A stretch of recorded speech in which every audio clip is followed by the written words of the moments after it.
Lori Houston's News for the Heart is dedicated to helping you give a voice to your own soul. Our hearts have the power to free us from pain and the struggles that keep us from awakening to our true essence. Join Lori now as we delve into our heart and soul to find the path that will open us to the possibilities and lead us to the life we love to live. And good afternoon. This is News for the Heart. Well, again, we have our extra special guest, Lori Wilson, with us. This is kind of an exciting period because our last show in January, she was saying how she'd gotten 24,000 people on the intuitive classes, and now she's at 25,000, and she has a brilliant offer that, well, I don't think anybody is being quite so generous. So I am so excited to have you back on the show, Lori. And honestly, your generosity is amazing. So let's talk about this newest and greatest event that you have now brought in. Thank you for having me back so soon. It's lovely to be here, Lori. Always wonderful to speak with you and your audience. Yes, it's been a busy spring. Amazing, amazing, and more and more people continuing to find out about our work. As you know, we teach specialized intuition classes, a variety of intuition classes. We've got over 70 now on our website. And when we have these markers or these goals that we set with myself and my spirit guide, right? Because I work with intuition and spirit energies, and we teach about guides and energies. And so our last goal that was, probably way back in maybe the early, I'm trying to think if it was early 90s. Grandmother said, surely 25,000 people who trust themselves, trust their intuition, will make the world a better place. And that's a good chunk. That's a good number. I think at the time we had 2,000 students, and we thought that was a lot. And so that was the goal we were working toward. So after last month when we spoke, it's like, okay, we're getting close to that number. Is it making a difference? Is the world a better place? Yes, it continually is because of all the people in it and for all the choices we're making.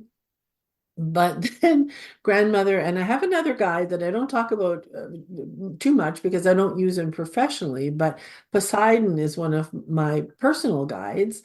And so grandmother and Poseidon kind of met with me in my journal, journal writing. And Poseidon announces, like, the next number that's going to make the biggest difference is 1 million, 1 million students. And I was like, what? That's a big jump from 25,000. So I was basically mute for a couple of days, like trying to figure this out. And then they continued to elaborate that we were to give away our signature class, which is a $249 value. It's not nothing. It's our main class, our foundation class. And we were to gift that to 1 million people. It's like, okay. And it's not like I'm going to get struck by lightning if I don't listen to their advice or suggestions, but they also have a much higher perspective about what's going on in the world energetically, right? And this is the year, we talked about this last time we were together. This is the year, grandmother said in her yearly focus, where peace reigns. And so then they explain that with 1 million people trusting themselves more, trusting their intuition, knowing they can connect with, more invisible wisdom, being discerning. God, if we could only be more discerning about what's true and what's not true, and where to focus our time and effort, all of the tools that are available when you trust your intuition more and connect with different sources of wisdom, then that's going to make a dent and also really contribute to holding this frequency of peace. So it's like, okay, our mission statement is changing worlds with inner trust. And we've had that mission statement since the early 90s. But now this is changing worlds with inner trust in the year where peace reigns.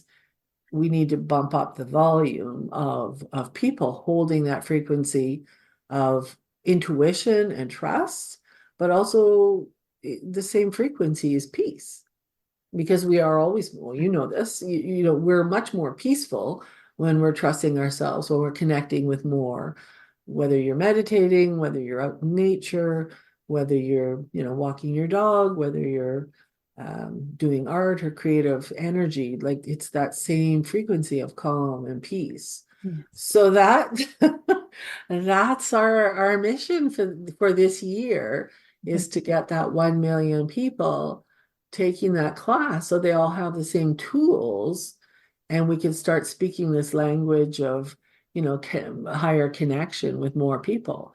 And then for fun, I did the math. I think I did the math right.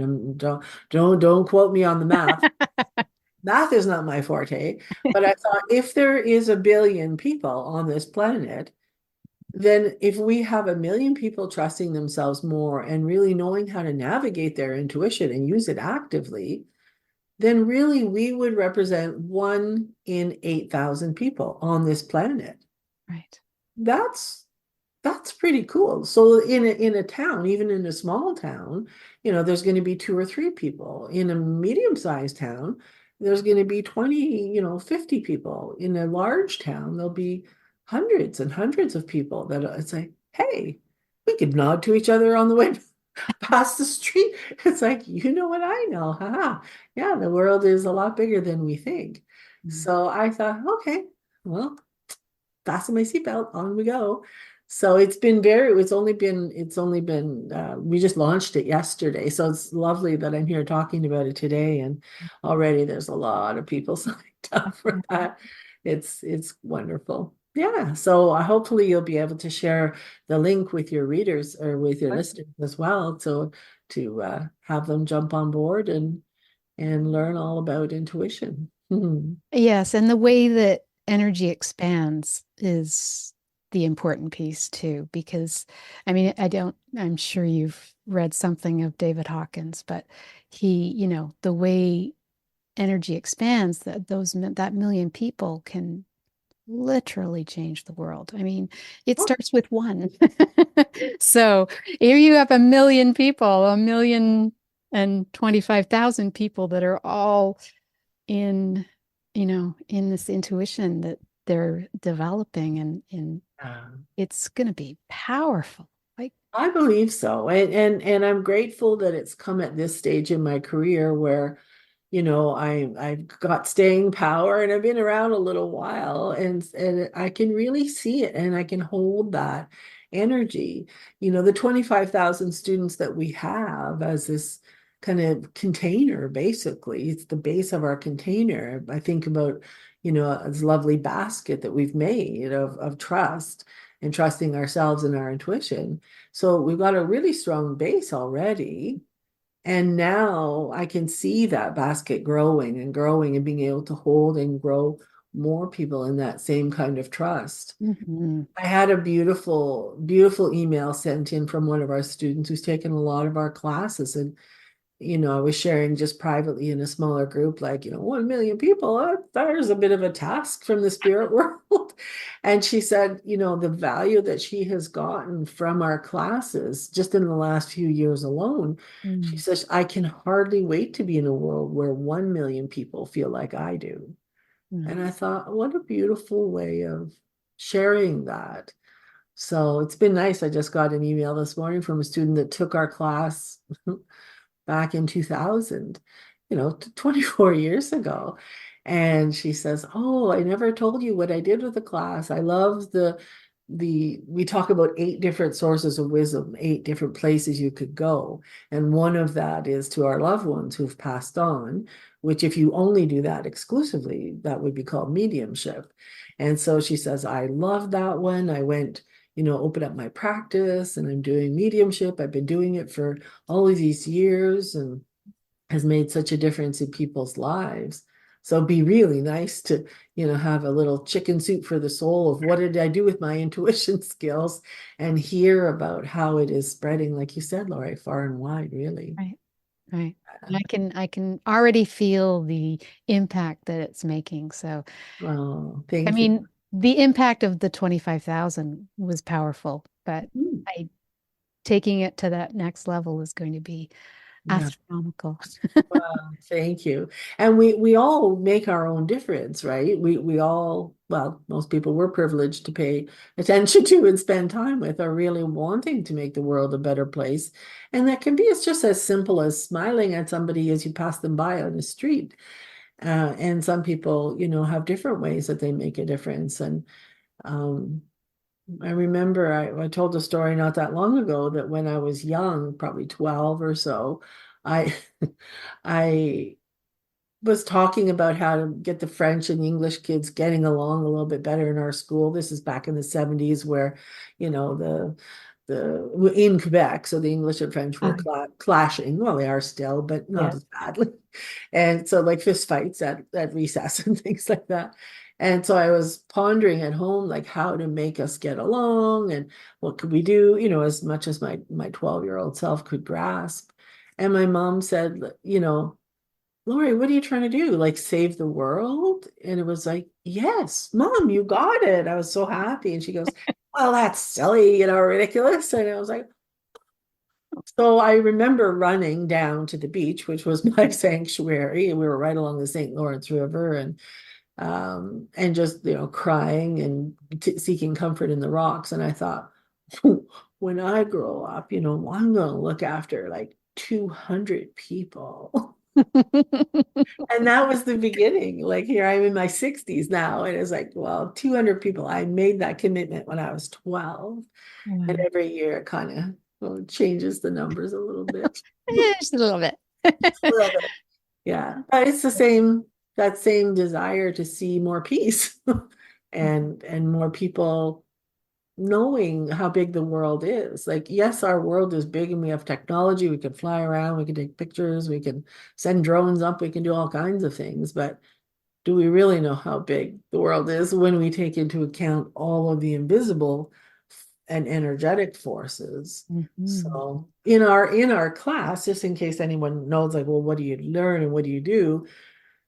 We spend a fair bit of time in the first module talking about what is intuition and what are some guidelines for intuition and really how to demystify it and take the fear out of it and kind of update some of our paradigms around intuition because a lot of times we're still teaching things that are like 20 years out of date energetically.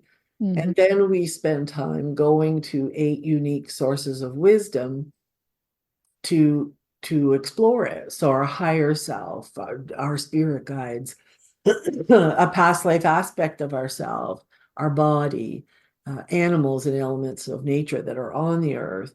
And then we go beyond the earth and what do any energies and guides feel like up there? Loved ones who have passed on and universal wisdom. So those are like 8 places you could go for guidance and comfort and perspective. And then we use 8 different tools, 8 different ways to go find those sources of wisdom because we're all so different. And how I connect and receive information is going to be different than you, different than our other friends. Some people see things, some people hear things, some people feel it in their body, other people want to move or draw or dance. So we use a lot of different ways to go get the information. So people aren't saying, well, I'm not intuitive. I know. Because they've only tried one way to go get the information. Well, maybe they haven't found their way yet. Yeah. Yeah. So it's fun. It's playful. It's got information, but then we practice it right there. And even when I say we, you're doing it online. It's a pre-recorded class. You are doing the exercises with yourself or arrange to do it with some others. And gosh, if we get our million, we'll have a lot of people to practice with. So we can look for practice partners on the street. Yeah, which would be super fun. That would be super fun. I think you should create, oh no, you're not on social media. I'm so good. You should create a group where they can all sort of join and Well, we will be doing that on our platform. So we will be making a platform. community, it'll be Yeah. called. So yeah. Nice. Won't be a Facebook book so that we can then get censored. It's like, nope, we'll just do it ourselves. Yeah. Yeah. Yeah, so it'll be really, really quite fun. And we've seen in class, whether we've had a small class of 10 or 12 people, when we taught in person for not from 1994 we started right up until 2017. We taught in person, and we, whether it was a small group or a large group, just the friendships and the excitement and the like, oh, somebody else is thinking like I am, or I don't need to be embarrassed about being curious about what's out there. I'm not weird or woo woo, or it's like, no, it's more and more natural every year to want to know how to connect with the trees, or, you know, how to connect with people who have passed on, or I had this dream. Was it a dream? Or Right. getting less and less strange every year, which is awesome. Yes.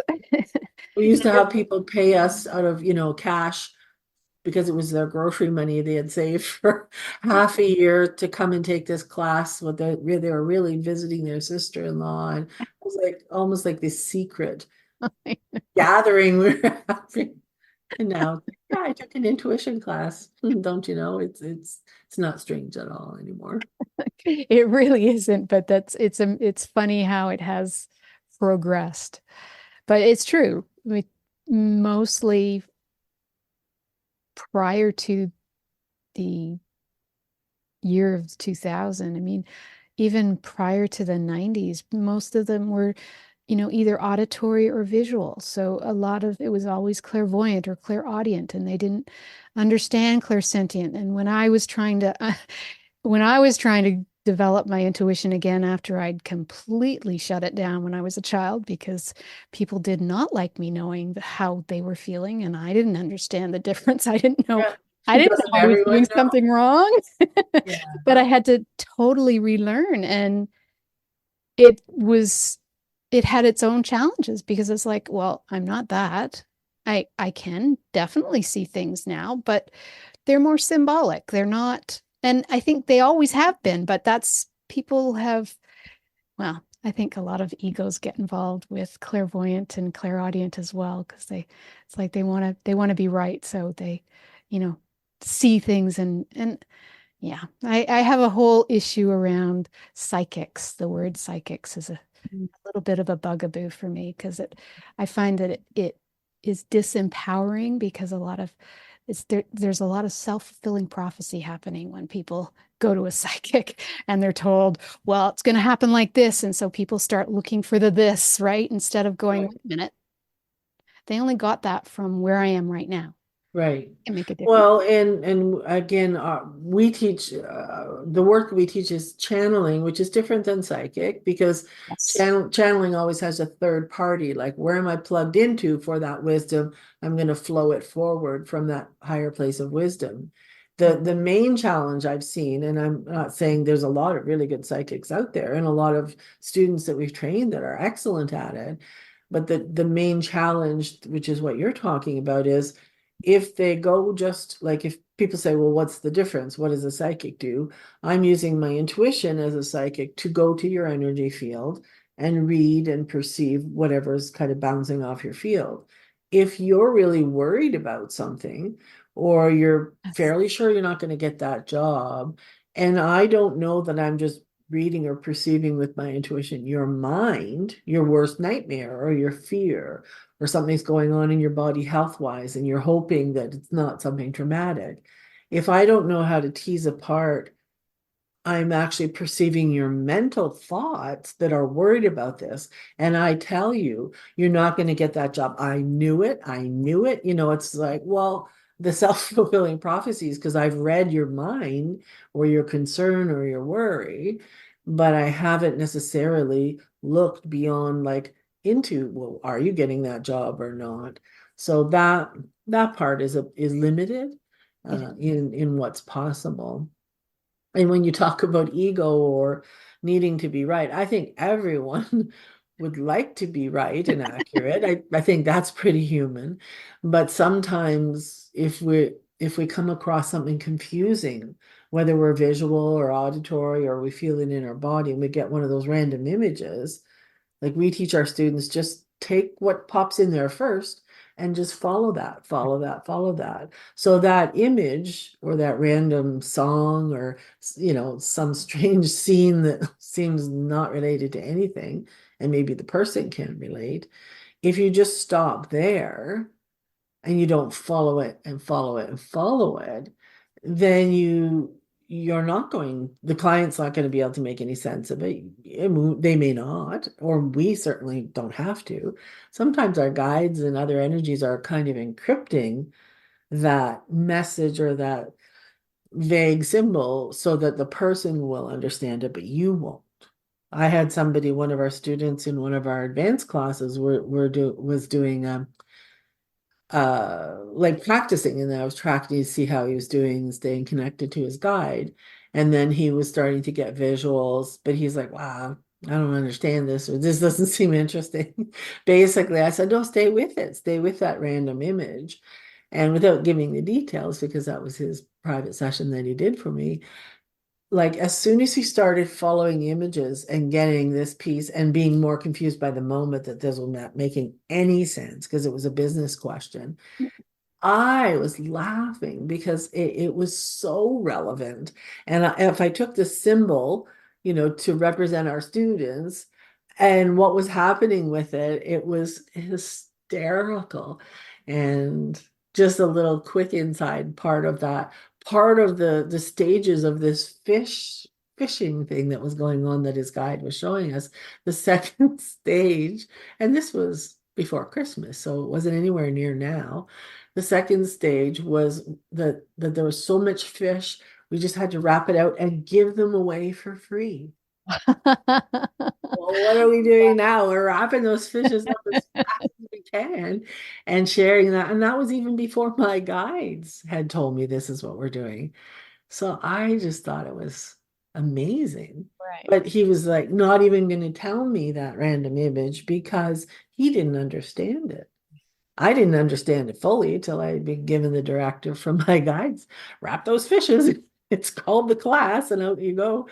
So I just love how if we just flow with what we're given from these invisible energies, it may make sense in ways that are so rich over time Right. you couldn't have made that up.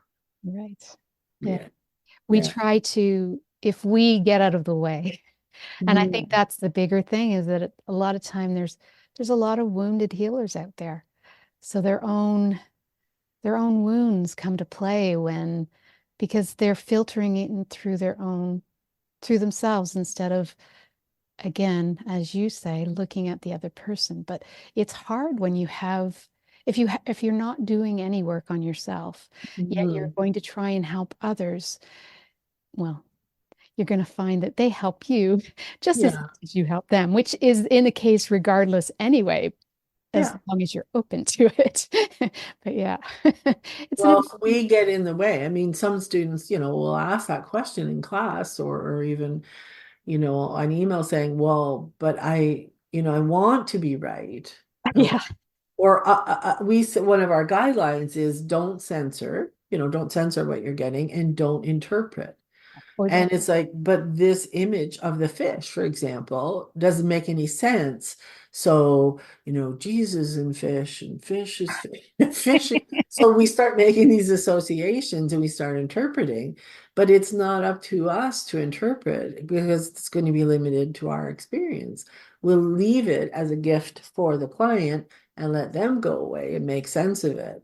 So whether that's that wounded part, as you said, Laurie, or just that desire to be competent, which is, I think, a part of human nature, especially people who are in helping fields. It's like, I'm always saying that giant loving heart and that giant desire to do a good job can get in our way because we're receiving invisible wisdom, that we may not even understand ourselves, even if we were hugely competent and we're 1,000 years old and knew everything we could possibly gather. And have no ego. Yeah, no, exactly. It's Pretty just, sure the trees know more than we do. yeah, definitely.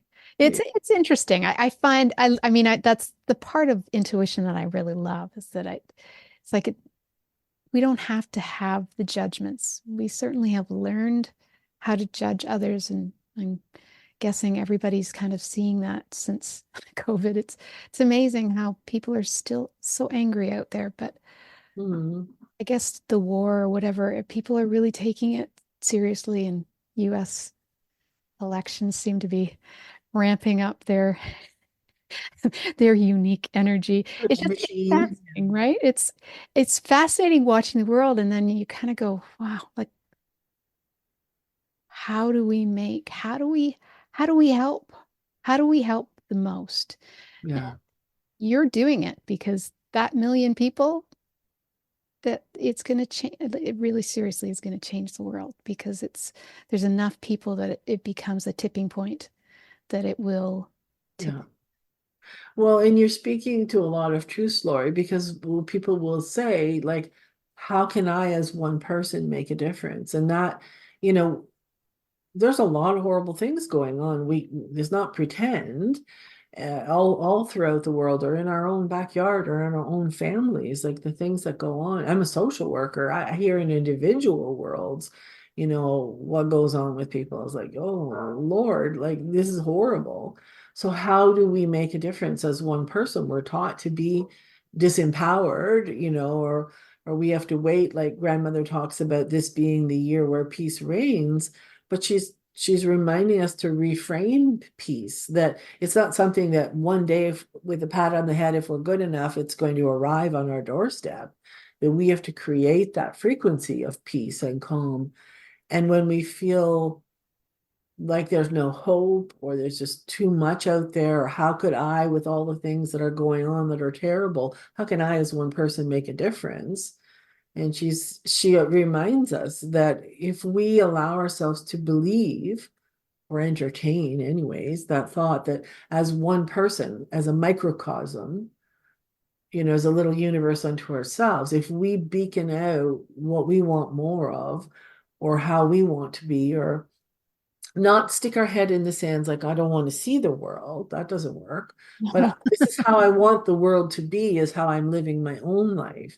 That even though we may feel badly that somebody else has a hard time, or is suffering more than we are, if we just keep beaconing out that microcosm, what it does is it balances things better, which is good.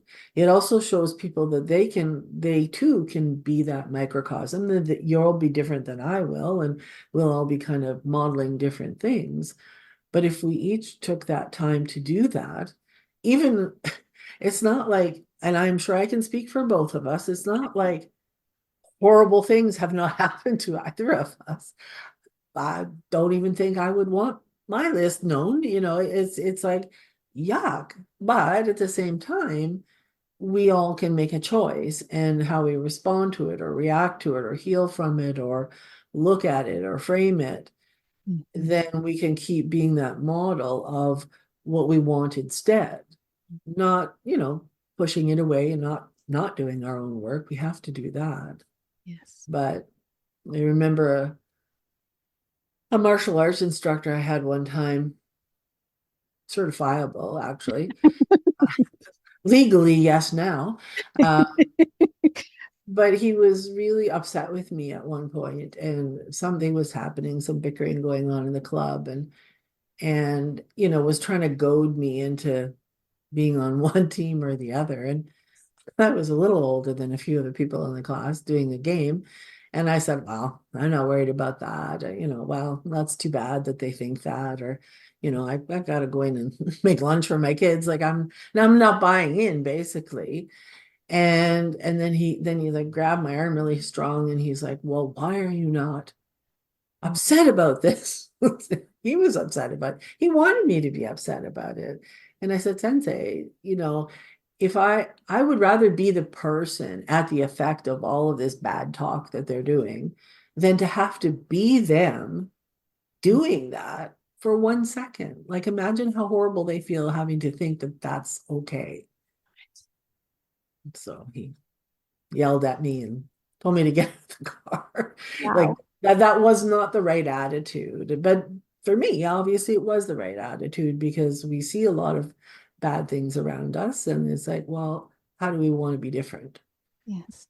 So to me, there's lots and lots of ways of doing it. Some people make their difference by singing, or being that smiling person in the checkout at the grocery store, or by you know painting and things like that. For us, it's like, okay, if we can give you a skill Mhm. to trust yourself more and to know you're not alone. That's why we love teaching about intuition, because there's this source of wisdom and there's that source of wisdom. And what if we all could connect with our guides and our ancestors or the elements of nature, or fly out there to other planets and draw strength from some semblance of home, or download the frequency of a tree or a plant. Like, those are fun, real things that everybody can do.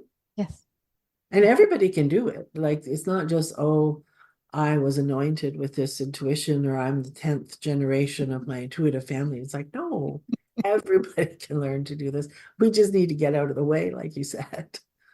Get out of our own way and do it. Mhm. Yeah. Yeah. It's an interesting journey for sure. We Yeah. all kind of, I mean, it always comes back to it has to start one person at a time. So be that one person. If Exactly. you choose. And that's the thing. We always get to choose. We can choose no matter what. We can choose to feel hate and pain and suffering, or we can choose to say, wait a minute, maybe it wasn't happening to me. Maybe it was happening for me. I mean, I hate platitudes. I really do. Sometimes when you're really When stuck you're in in it, it. when you're in it, you don't want to hear it. But Yeah. it's true. It's like we choose. So what are you choosing? What are you choosing this moment, right now? Mhm. What do you want to choose? Love or fear? And Yeah. it sounds so simplistic, but in some ways, it's so simple. It's Yes. it's Grandmother has a beautiful way of talking about fear in some of our classes, and little ebooks, and and she says fear is but a fearful child. mm, And if a fearful child grows up and it's not looked after, it doesn't get what it wants, or it's still scared, they're just going to get more and more bullyish. Well, don't you know, here's our world, right? A whole bunch of fearful children grown up with powerful tools running it. mhm. And I don't mean every single person, but a few. Yeah. So it's like, okay, then how do we not be the fearful child? How do we not buy into that fear that's being dosed out every time we turn around? It's like, well, I don't want to buy it. I have other things to do. I don't want to spend my whole life being afraid. So sometimes we just don't know, well, what's real or what's the truth for us. And so this is why I enjoy having people connect with other sources of wisdom that they can spend time with, and ask those questions and have reflections from places where we don't really think about asking. And then see what feels right for them. See, what does that resonate for you? Does that resonate as truth for you? Because you could read something or a book or hear somebody talk or somebody say something, but it has to land into your heart, into your sense of truth as well. So I like people out there shopping around and connecting to their own sources of wisdom so that they can resonate more with that. Mhm. We always tend to forget. It's like we get Check. caught up. We Mhm. get caught up in the everyday BS that's surrounding us, and we go, wait a minute. That's not what I want. That's not Yeah. what I want. I don't want to be that. I don't want to get caught up. I want to stop watching the news. I don't want to get going down a rabbit hole by, going onto social media. I don't, it's their choices. Yeah. I was talking to somebody the other day who's only like 26 or 27. And he says, well, that's not going to work. I was asking a question, something about our program. And he says, well, if you talk to people that are younger, you got to do things in little sound bites, because if they can get their head up from scrolling. And I thought, here's just somebody who I expect maybe if they were 50 to say that. But he's like, oh yeah, they're all stuck in scrolling land. And it's like, oh, that a 26 or 7-year-old would say that. It's terrifying. It's like, oh, okay. But you won't find us in scrolling land. I'm sorry. You'll find us on Lori's show and on our website. And we're just here delivering service, delivering tools, and not trying to make it sound all fancy and jazzy. And You're giving away a I'll million. stop there. You're making it very fancy. Not many people can do that. So, Um, well, not fancy in the marketing world. yeah, it's like I just gotta have to not fancy in the Kajabi world. Here I'm with my coffee mug and my hair a certain way. It's I like, know, no, right? I, it's okay. I mean, I could do that too, but Of I course. don't see why you should be thinking about my hair or my coffee cup. I think you should be going and connecting with your guides and having fun Yeah. and not really thinking about me at all. Can you imagine? Yeah. Yeah. Anyway, maybe I'm just getting old. I'm not sure. I don't mind. Yeah. No, I don't mind either. I do it and deeply. I know even when we taught our classes in person, and we did for years and years, and we had up to at one point we had 12 different trainers that were teaching our work all throughout the world, which was so exciting. And one of the things that I always said to them is, just make sure that when the students leave at the end of the day, they're not thinking about us, they're thinking about themselves and what they've learned with us, and that was something actively programmed, into the teaching position because you're there talking to people. For us, it's I'm talking, you're talking, I'm just talking ahead on your computer. You can't not see me. Or if I'm talking to you for 3 days in a class and you're learning, but I don't want anybody coming away from any of our classes thinking about, oh, wow, there's that person. It's like, oh, wow, I have skills now. And wow, this is what I learned. And this is who I met. And this is, my style, as opposed to all being little miniature, whoever your teacher is. I think that's ideal in any modality. So we'd like it to, we'd like people to bring their own coffee cups to their life. I only started drinking coffee this year because I heard that it was supposed to be good for your brain and good for whatever. I don't really like it, but I, I, he's just as good. we'll just see. What's that? He is just as good for your brain. Is it okay? I just haven't mastered the art of drinking hot things yet. Oh, So, really? Okay. but that's okay. Chocolate then. You just Eat chocolate. Yeah. some dark chocolate. Just have your dark chocolate then. All You right. couldn't get me to drink coffee if you paid me. I could a latte maybe like 2 or 3 times a year. That's it. If it's not got a lot of milk in it, that takes away that really uh, Bitter. bitter taste. Yeah. Yeah. I love the smell of coffee beans. Mm, Love the smell.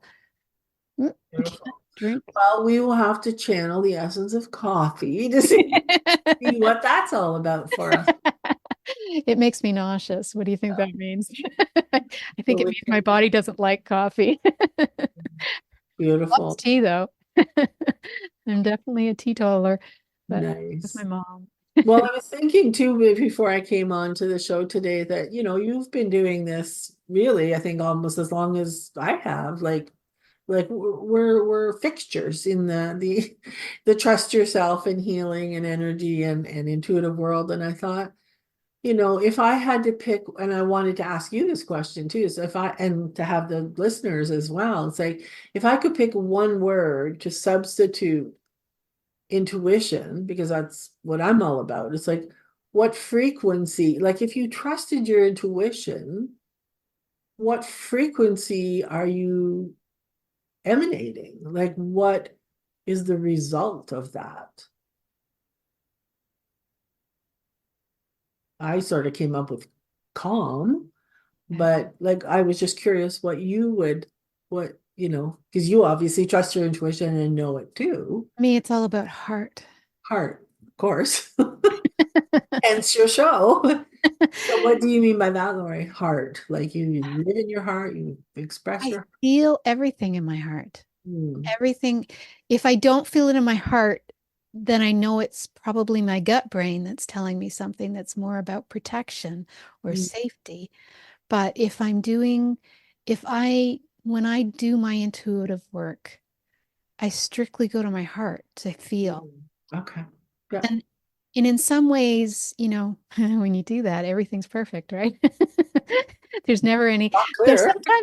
sometimes you have to go to your gut to get some, responses for other people. But for to me, it's just all about love and heart. It's expansive, and to me, that's where my soul is. Beautiful. Beautiful. Thank you.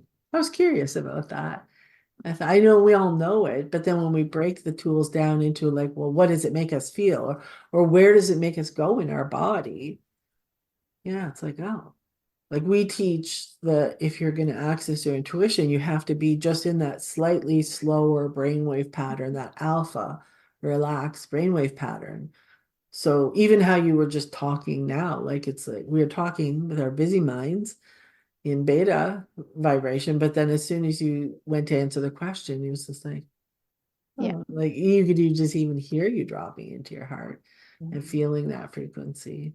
Yeah. Well, a few years ago, he's no longer with us, but Grant Suslow wrote an amazing book, and it's just about the three brains. So the mind, the gut, which is as large as a dog or cat's brain, and the heart. And the heart, although being the smallest, the radiance of the heart is the vibration of the heart is the most powerful. Things the secret didn't teach us. But to me, yeah, I guess that's where I go. That's where I want to go. That's where I want to be.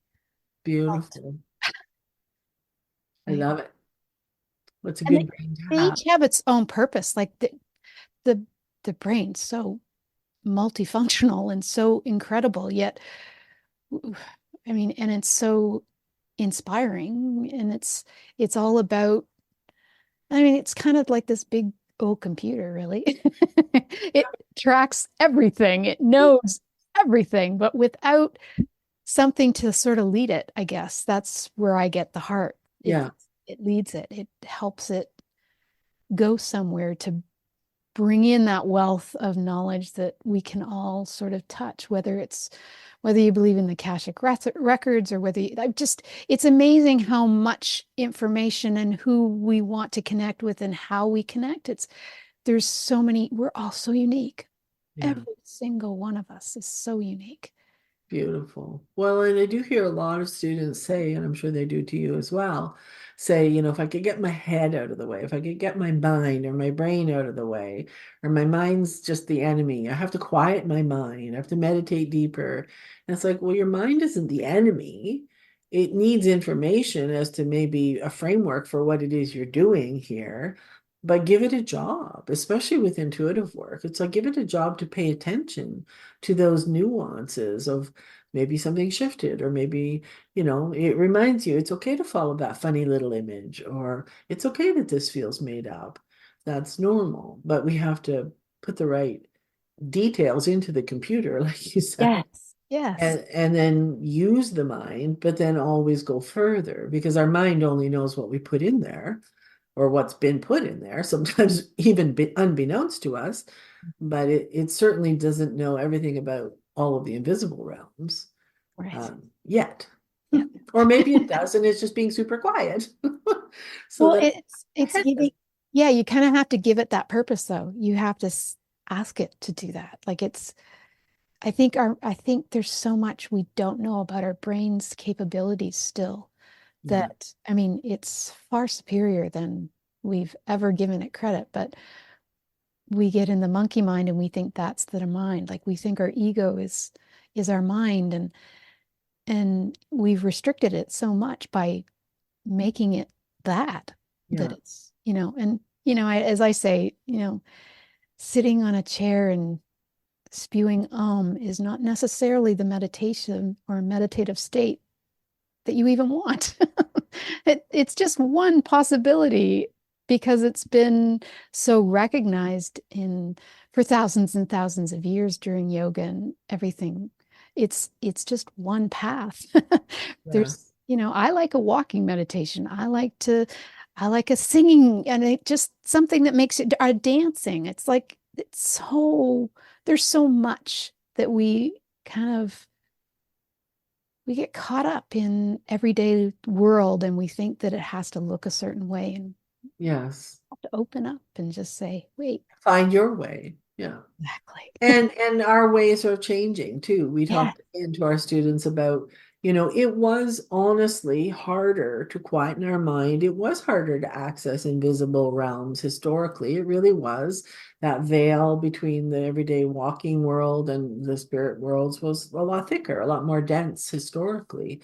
But that keeps shifting and shifting and broadening. So a lot of the ways that people historically used to quieten their mind, maybe with those long chants and ohms and eating a certain way and living a certain life. Like we were lucky if we could even pierce that veil and go get invisible wisdom historically.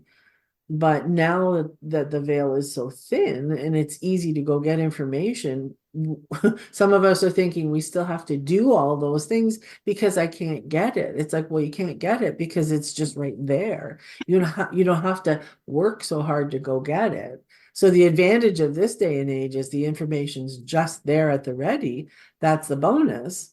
But the disadvantage is if we want it to be mystical and magical and like we've heard maybe in some of the literature, or you've heard some of your older teachers talk about, or authors that have written books so that they have this lightning bolt and this and that and went through a tunnel and all these colors. It's like, it's not going to happen like that anymore because it's just right there to grab hold of. So it's like an advantage, but a disadvantage. If you want it to be mystical, you're going to be disappointed and you're going to be doubting yourself and you'll go up in that monkey mind to say, well, I can't do this. It's like, That's interesting. or just come and take our class and we'll distract you enough that keep going with the exercises that you'll just have fun getting it. And you don't need to have it be mystical anymore. We can honor the history, obviously, but But we do like to make things difficult. well, We have to rather go through a perfect. whole process before we can get to the healing part. We have to Yeah, do certain, it's funny because it's true. It's like we are evolving and we are definitely evolving. There's more light in the world than we've ever had possible before. yeah, These are our opportunities. nice. And we have to do it in our own way. I remember teaching a class. I had come back from Brazil. I was in Ottawa. And I had like limited clothing in my bag that was not too wrinkly and, hadn't been worn all the week before. And my plane was delayed, so, couldn't get it dry cleaned or whatever. So I came to class the next day and I had one of my favorite shirts on, which was red. It's my favorite color. And one of the students put her hand up right away before he started. She goes, are you going to teach us with that red shirt on? And I'm thinking, oh my God, does it have food on it? Like, what are you talking about? And I said, oh, well, sorry, what do you Right. mean? She goes, like, it's red. It's like the base chakra. You shouldn't be teaching spiritual. I said, oh, oh no.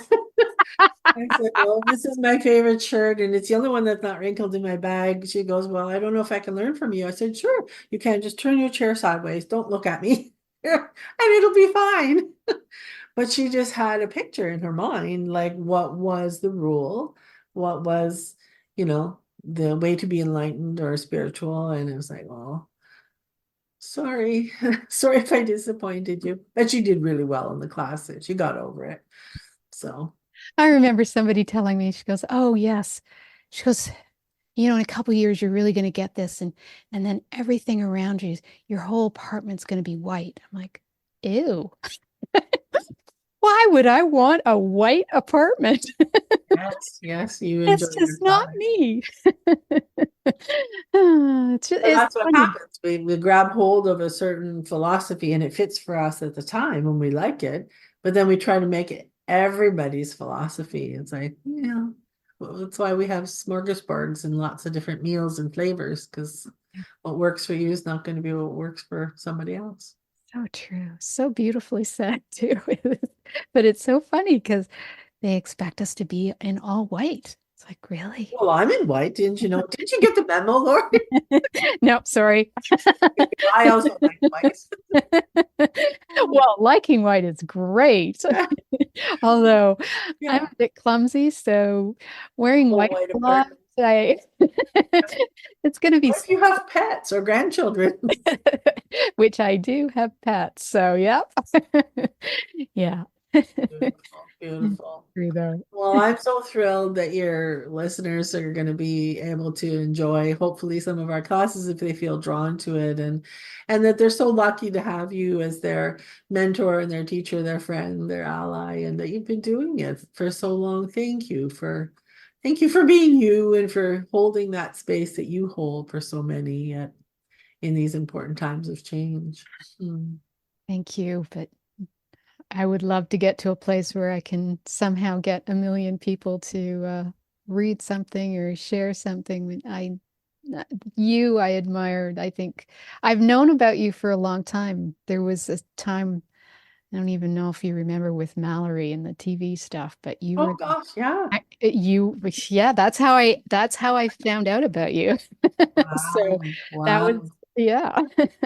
That was a little while ago. Yes, we were going to create, it was a wonderful offer to be, create create a TV series about, knowing things and talking to spirits, and in particular the body. The medical intuition was very, very popular back then. But And then beautiful. unfortunately, and maybe today if that opportunity, well, wouldn't be here today because we're here now, not 20 years ago, but they just wanted to really sensationalize it all up. And I wanted it to be real. Like, hey, there's this great tool, and it's not all weird and magical and mystical. It's just normal. Like, we could use this tool in hospitals, we could use this. And I was like, no, no, that's not sensational enough. It's like to have somebody who could look in your body with x-ray eyes and you were in the hospital, that's not sensational. No, no, it's got to be, Yeah. anyway. Well, I went to the meeting in New York, and when she came out, because I wasn't allowed to be actually in the meeting, but she said, "Yeah, I left the good stuff to the end. I want to inspire them with this stuff." And I'm like, "Why would you, NBC? You had an appointment with NBC, and you didn't give them your best stuff?" Well, Mm, that's when I knew things were not going to go where we wanted them to yeah. go. But Yeah. Gosh, there's a throwback to the past. I know, right? Sorry. Well, we've been at it a long time. Yeah, we're getting older by the moment here. That's okay. So, Oh, yeah, well, it's nice to have seen the transitions and some shifts, yes. yeah, Mhm. awesome.